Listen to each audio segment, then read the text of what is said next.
En el programa de hoy vamos a hablar sobre migraciones y derechos humanos. Para ello nos acompaña Mariela De Marchi.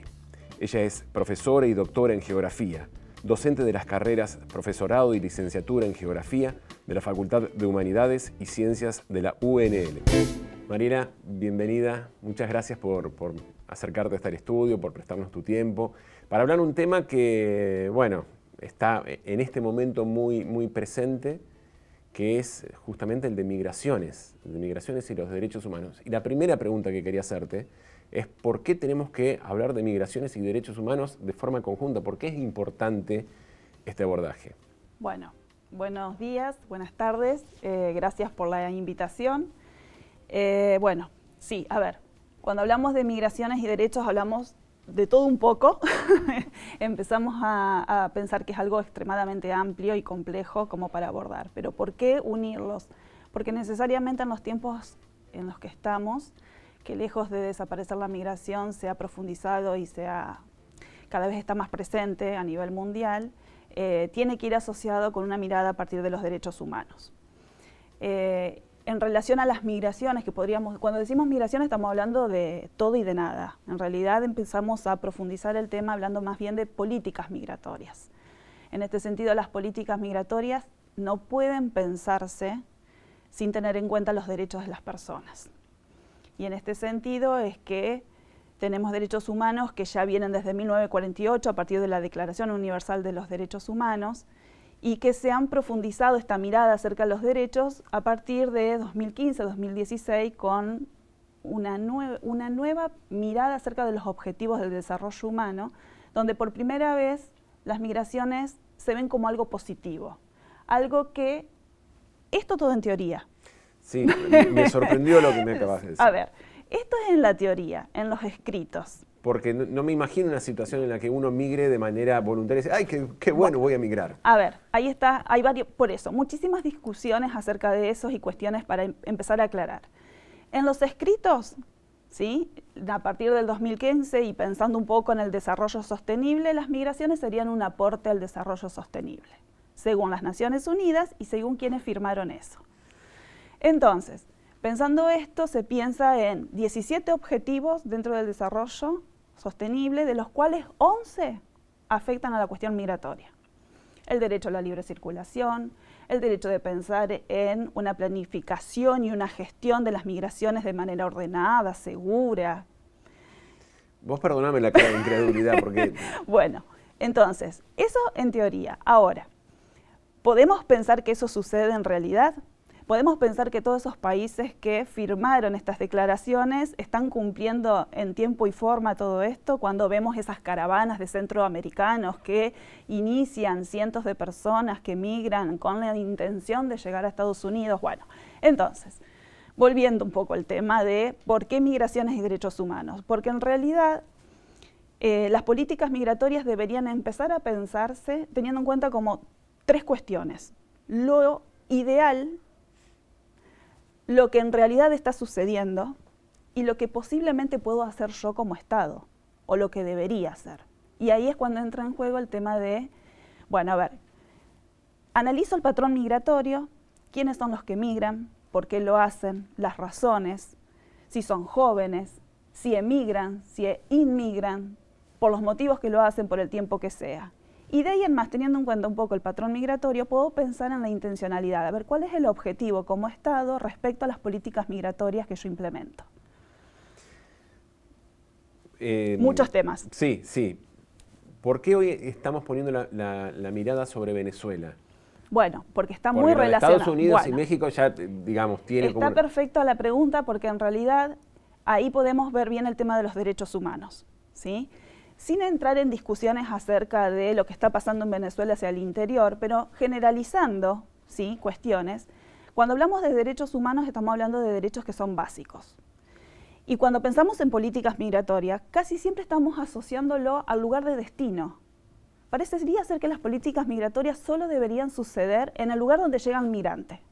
Pues no, las políticas migratorias deberían estar pensándose en un proyecto amplio, donde abarco cuestiones demográficas, económicas, ambientales, culturales. Entonces, volviendo al problema y a tu pregunta, que no me quiero ir de la cuestión venezolana, entonces podríamos pensar, ¿qué está pasando con los derechos de las personas en el lugar de origen?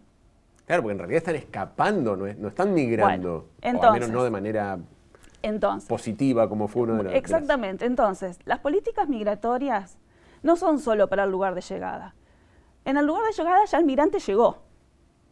Entonces, y ese es otro problema también para el Estado que los recibe. Bueno, ¿en qué condiciones llega y qué puede ofrecerle? Entonces, antes de que el migrante tome la decisión de emigrar, ¿por qué no pensamos qué está pasando en el lugar de origen y cómo en todo caso podemos implementar políticas que no sean para la emigración? Por eso es que es sumamente complejo el tema. ¿Por qué? Porque las migraciones no son simples. Son absolutamente heterogéneas y absolutamente complejas por los tiempos en los que vivimos. Porque antes nuestros abuelos, ¿qué hacían? Se tomaban un barco de un lugar y llegaban a un lugar de destino. Y en el medio no había nada más que océano, que no es poca cosa. No es poco. Pero ¿qué pasaba? Rara vez se hacía una escala, una parada, un regreso, un retorno. Hoy se involucran espacios de los más diversos, territorios de los más diversos. Tenemos el lugar de destino, el lugar de llegada. Todos los lugares de paso. El tránsito y el retorno. Porque cuando las políticas migratorias son absolutamente restrictivas y se levantan esos muros que poco resultado tienen, porque en realidad no detienen la migración. Ese muro no detiene la migración. Lo que genera en todo caso son... más vulneración de los derechos humanos. Exacto. Entonces, cuando muchas veces esas políticas migratorias son tan estrictas, esa persona logra hacer el retorno. El retorno que tal vez no es a su lugar de origen. ¿Por qué? Porque llegar a Honduras, a Nicaragua, a El Salvador, no es la opción. Entonces quedan tal vez en el tránsito. Y ese tránsito tal vez es México. Estoy dando ejemplos de lo que sucede. Con venezolanos pasa lo mismo. Nosotros hace un tiempo a esta parte venimos trabajando con migración reciente. Hablo en plural porque conmigo está Javier Castelnuovo y Alicia Serafino, que todos pertenecemos a la Facultad de Humanidades y Ciencias. Venimos trabajando sobre justamente cómo a partir del 2015 se profundiza la llegada de venezolanos a Argentina. Y ahí viene la otra pregunta. ¿Por qué desde el 2015? ¿Qué es lo que sucede además de esto que vos contabas antes de...? Se profundizan muchas de las causas, las razones por las cuales el migrante el venezolano decide salir del país. El 2015 es un punto de inflexión que no se ve solo en Argentina, ¿sí? A nivel mundial, donde las cifras se multiplican y hoy hablamos de 8 millones alrededor de venezolanos viviendo en distintas partes del mundo. Sí, es un montón, es un éxodo muy importante y donde a partir de el 2015... Por eso ahora el contexto de las elecciones presidenciales como que vuelve a poner un poco el tema del proyecto migratorio. Sí, y el problema depende del resultado que todavía está en un gris, el regreso. Bueno, ahí estás tomando un tema muy importante, que es esta idea del proyecto migratorio. Volviendo al 2015, para cerrar un poco esto, es cuando se profundizan las condiciones de vida. Y donde ya no tiene que ver solo con, tal vez, dificultades en cuanto a un salario, el de conseguir alimentos y demás, sino donde se dan otros tantos hechos que tienen que ver con la inseguridad, la delincuencia. Es como que se genera condiciones de vida cada vez más inseguras y precarias. Eso lo expresan, nuestro trabajo es más bien cualitativo, lo expresan los venezolanos con quienes venimos haciendo entrevistas, donde hay algo que rebalsó el vaso, una gota que terminó de tomar la decisión. Por ejemplo... 8 millones de gotas. Totalmente.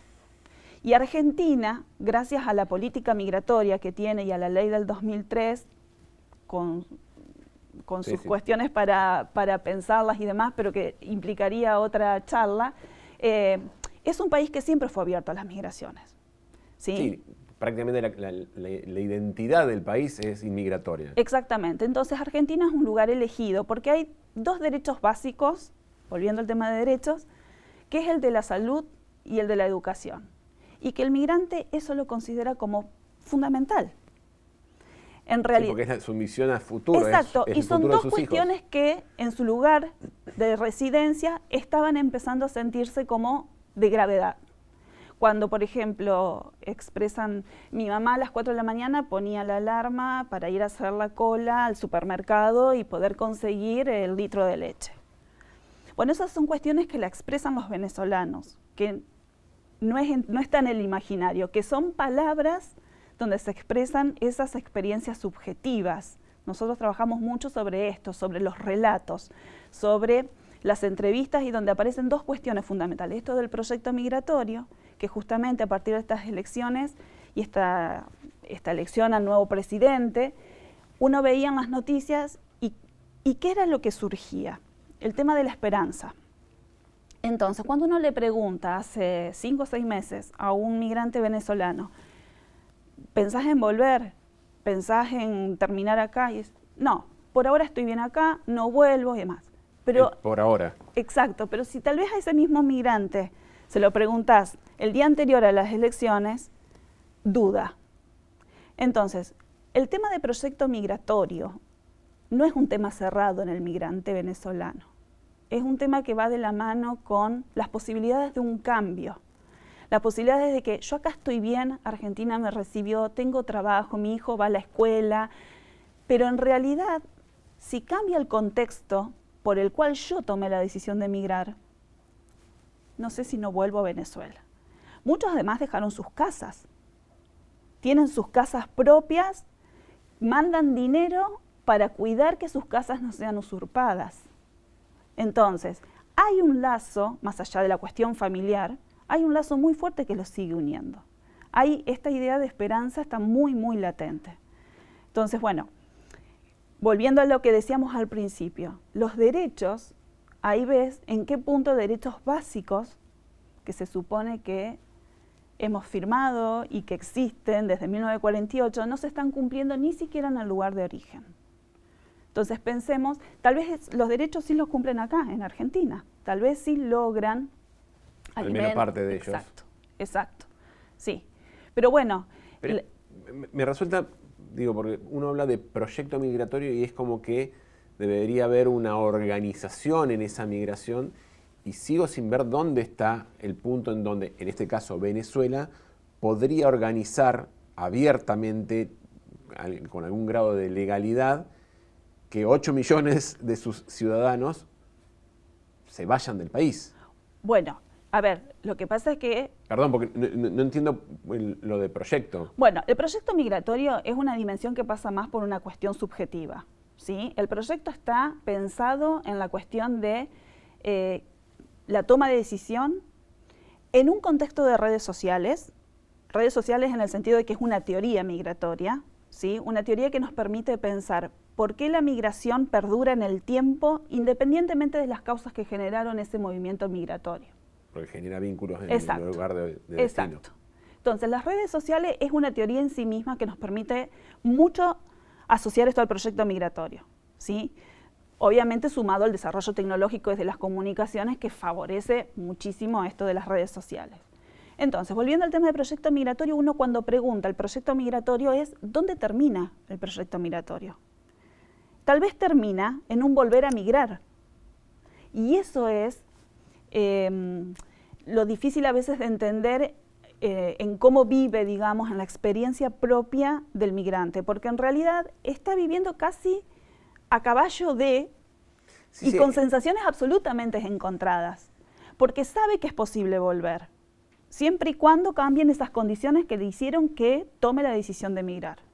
Sí, estamos hablando del caso venezolano y yo no puedo dejar de pensar en la cantidad de argentinos que han emigrado buscando futuro. Bueno, pero por eso cuando yo hablaba de políticas migratorias, una de las políticas migratorias, supongamos una situación utópica en Venezuela, ojalá, cambia el contexto, se dan las condiciones para que mejoren y tal vez muchos deciden regresar. Bueno, una política migratoria sería la de repatriar a todos aquellos que han tomado la decisión. Esa es una política migratoria. Es decir, que los venezolanos regresen. Acá se ha hecho... Sí, con algún porcentaje de población que tal vez había decidido irse del país, con tal vez estudios académicos. Con un interés científico. Exacto. Entonces, esa es una política migratoria. La de generar las condiciones para que regresen. Pero bueno, no es la intención, me parece, por lo menos en este momento, de Venezuela. Y hablo de Venezuela no emitiendo juicios ni nada de eso, sino básicamente a través de los hechos, de cómo los migrantes venezolanos se expresan y que lo hemos podido ver en las últimas noticias, ¿sí? Bueno, de eso se trata un poco a políticas migratorias y derechos humanos, un poco pensar en qué medida esos derechos que están escritos suceden en la realidad, ¿sí? Las políticas migratorias, más allá de estas cuestiones de lo ideal, lo real y demás, en realidad hoy hay una idea de que tiene que ver más bien con la gobernanza de las migraciones, una idea que aparece en un montón de temas, que es esto de la integración de distintos actores sociales. Entonces, pensar en políticas migratorias tiene que ver más con esto, con ver, bueno, a ver, ¿quiénes son los interesados? ¿Cuáles son los objetivos? ¿Cuáles son los actores sociales? Organizaciones de migrantes. Pensemos que acá, antes de la ley del 2003, el reclamo fue, gran parte de los reclamos venía de organizaciones de migrantes peruanos y bolivianos, que ante determinados hechos discriminatorios, justamente asociado a distintos partidos políticos y en un cambio de contexto a partir de la reforma constitucional de 1994, cambió muchísimo el tema de cómo abordar la problemática migratoria. Y surgió del interés propio de organizaciones de migrantes que hacía 20, 30 años ya vivían en nuestro territorio. Entonces, la gobernanza de las migraciones me parece que tiene que ver con esto. Las políticas migratorias parecería ser que solo es control y a veces se confunde con esto del ejercicio de la soberanía. Y en realidad las políticas migratorias nadie dice que no hay que controlar una frontera. Pero el tema está que tiene que ir de la mano de un montón de otras cuestiones que tiene que ver con la política demográfica, la cuestión social, la cuestión económica, la inserción del migrante. Sí, sí, porque no deja de ser una competencia para el nativo de esa región. Sí, y hasta ahí podríamos discutirlo si es una competencia, porque es un tema que aparece bastante en los estudios, yo no me dedico a eso exclusivamente, pero aparece mucho en el discurso, porque las políticas migratorias están muy asociadas también a la percepción y a la opinión pública, y cómo también mucho se fomenta sobre eso. Entonces, casi te diría que está demostrado cuantitativamente y en las estadísticas que no hay una competencia laboral entre el migrante y el nativo. Muchas veces el migrante realiza trabajos que el ciudadano nacido en un determinado lugar no lo hace. Entonces, es mínima, prácticamente eso se ha demostrado que no existe una competencia, por lo menos en aquellos lugares donde tenemos una gran cantidad de migrantes, ¿no? Eso se ha visto en estudios que tienen que ver con países más desarrollados, donde sabemos que ya los franceses no realizan, por poner ejemplos, franceses, alemanes, ingleses. Yo no sé si sería un estereotipo, pero todos los jardineros de Estados Unidos son latinoamericanos.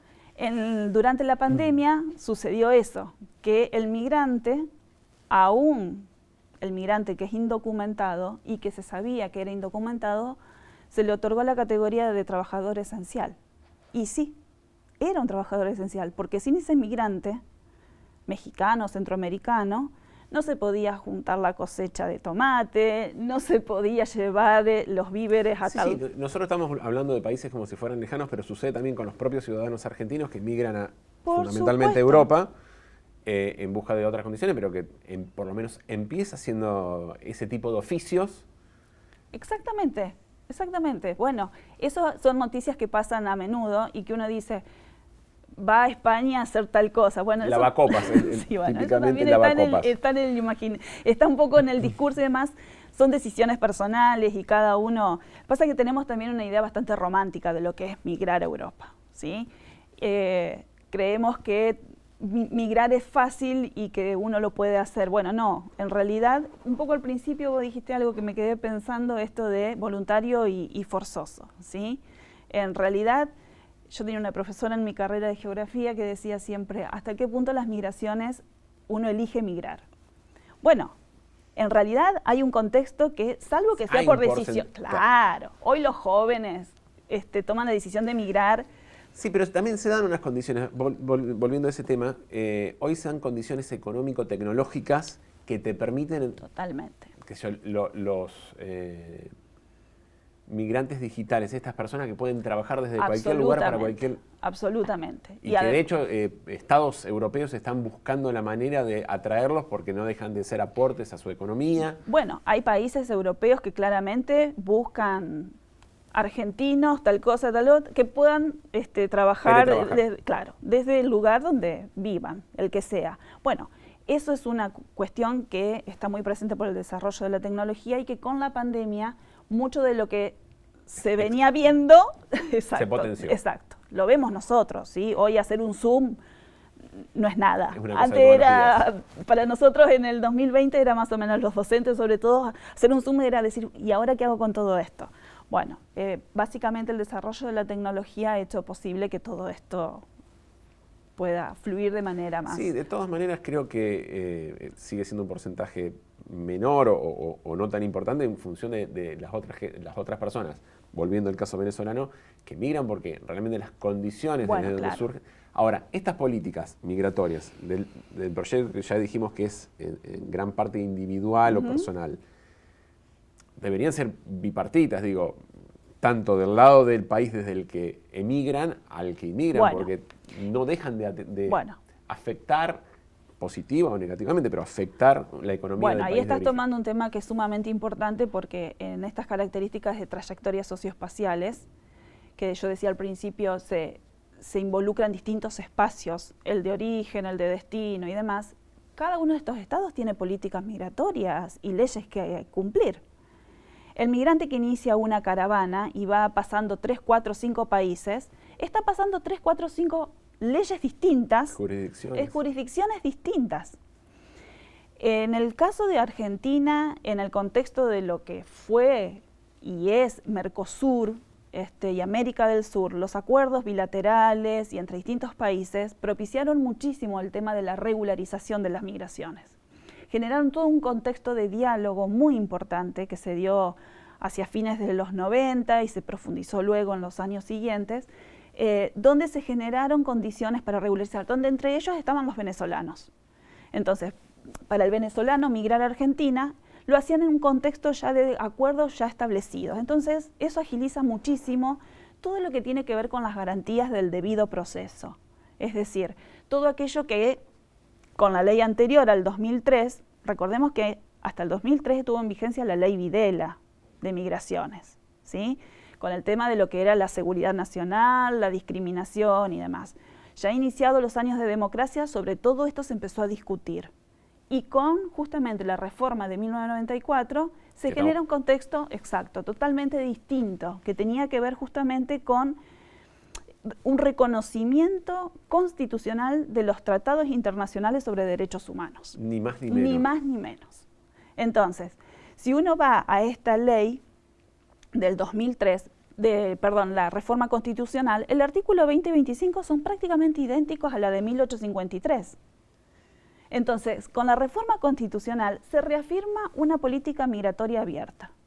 Es decir, cualquiera que quiera ingresar al territorio lo puede hacer. El extranjero y el nativo tienen los mismos derechos civiles.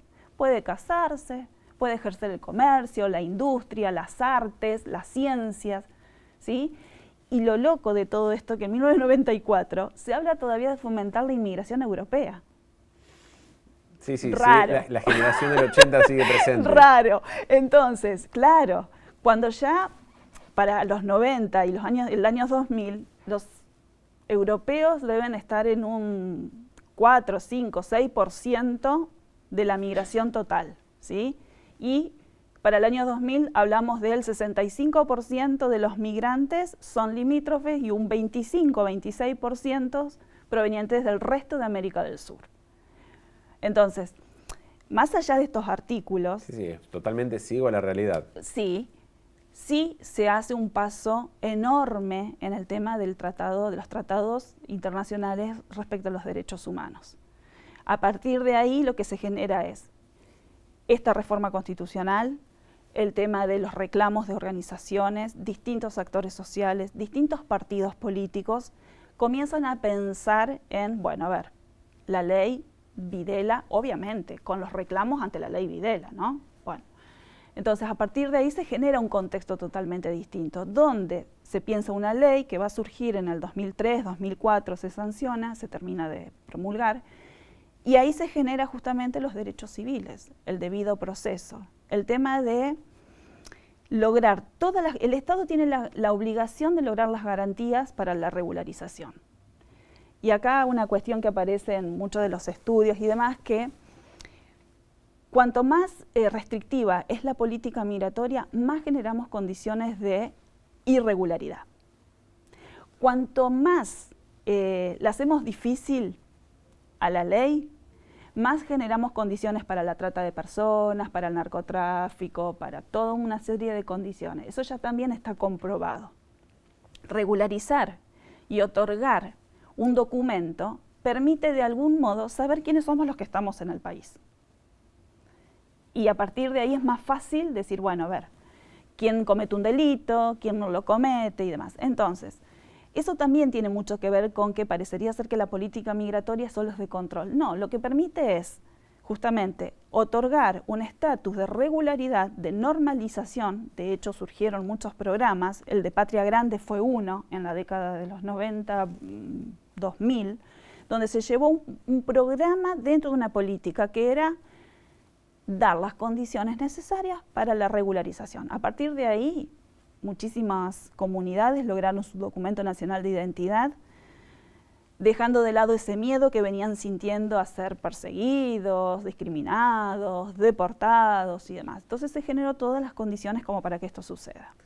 Marina, me quedan un montón de preguntas en el tintero. ¿Otra vez? Sí, para la próxima, porque la cuestión cultural, la cuestión, el choque, la hibridación, pero hasta aquí llegamos por hoy. Perfecto. Pero seguramente vamos a seguir teniendo problemas de política migratoria sobre los cuales volver a conversar. Bien, muchas gracias. Gracias a vos.